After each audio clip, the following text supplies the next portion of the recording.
beneath these sands lies a secret. A language lost to time. Today, we unearth not just symbols, but the astonishing tools and hands that shaped human history. This is how civilization learned to speak.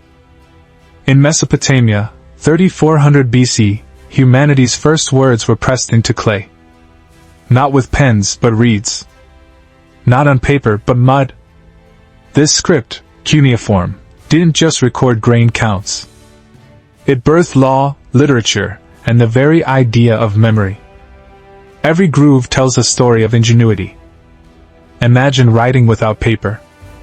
For Egyptians, it grew in marshes, papyrus reeds, sliced, layered, and pounded into sheets. Meanwhile, in China, scribes boiled bamboo strips to kill insects, then tied them into scrolls. Durability was survival. A single contract carved in Mesopotamian clay could last millennia. A poem inked on Egyptian papyrus? It sailed through dynasties. These weren't choices. They were revolutions against oblivion. The tools were extensions of the human hand and mind. In Egypt's quarries, scribes directed artisans wielding copper chisels. Each hieroglyph demanded hours of pounding stone. Contrast that with Mesopotamia. A scribe's reed stylus, cut diagonally, pressed wet clay in seconds. But true elegance emerged in China. There, brushes made from wolf hair painted characters with fluid grace. Ink? Soot from pine smoke mixed with glue. Every civilization engineered solutions from their environment. The Inca? They abandoned tools altogether. Their script was tactile, knots dancing on strings. Becoming a scribe meant power, but first agony. In Egypt, training began at age 5. 10 years of memorizing 700 hieroglyphs.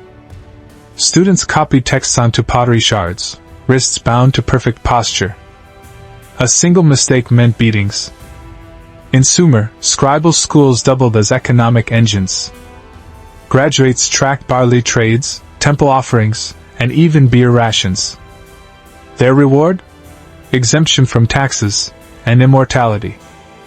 The Epic of Gilgamesh survived because a scribe pressed 12 tablets in a single night. Yet for all their privilege, scribes were bound by ritual. Maya scribes bled themselves before painting codices. Roman scriptoria forbade speaking. This was no mere job, it was a covenant with eternity. Some scripts refused to yield their secrets. For 1,400 years, Egyptian hieroglyphs were silent. Then, in 1799, Napoleon's soldiers found a black slab near Rosetta. 3 scripts, Greek, Demotic hieroglyphs. The key? Cartouches, oval frames naming pharaohs. Young Jean-François Champollion matched Ptolemy in Greek to its hieroglyphic twin. But the real breakthrough? Realizing hieroglyphs were sounds, not just pictures. Meanwhile, in Crete, linear B tablets baffled scholars until architect Michael Ventris applied wartime code breaking. He discovered an ancient Greek dialect, rewriting Aegean history. Yet some resist. The Rapa Nui's Rongo script, carved with shark teeth on driftwood. Untamed. Why? No bilingual key. No context. Only whispers in wood. Writing shaped empires. When China's first emperor ordered standardization, brushes met bamboo with military precision. Scribes produced 20,000 strips monthly, each character identical. This bureaucracy birthed the Great Wall. Rome engineered wax tablets, reusable, portable.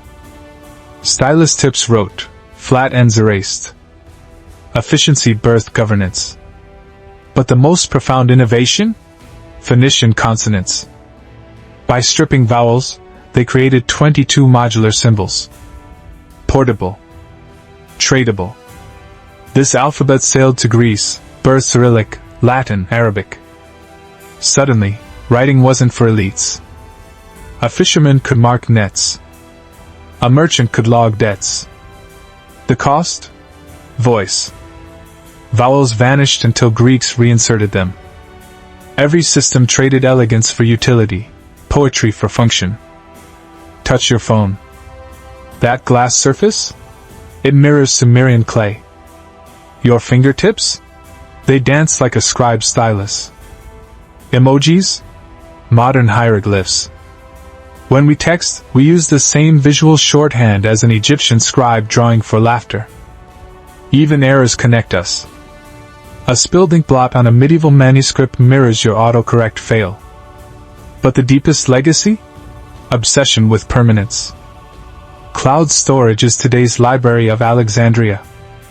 Blockchain? Immutable ledgers echoing Babylonian grain receipts.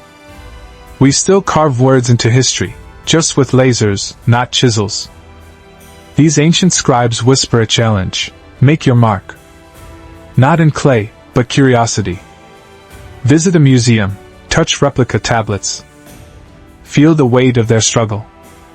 Or become a digital decipherer. Download linear samples, join online forums debating Indus Valley symbols. You might crack what scholars couldn't. Because history isn't found, it's made. By you. Right now. So subscribe. Dive deeper into our next revelation, the ink that defied time. Like this video if you believe words are immortal. Share if you hear the scribes calling. And remember, every word you write today echoes across 5,000 years.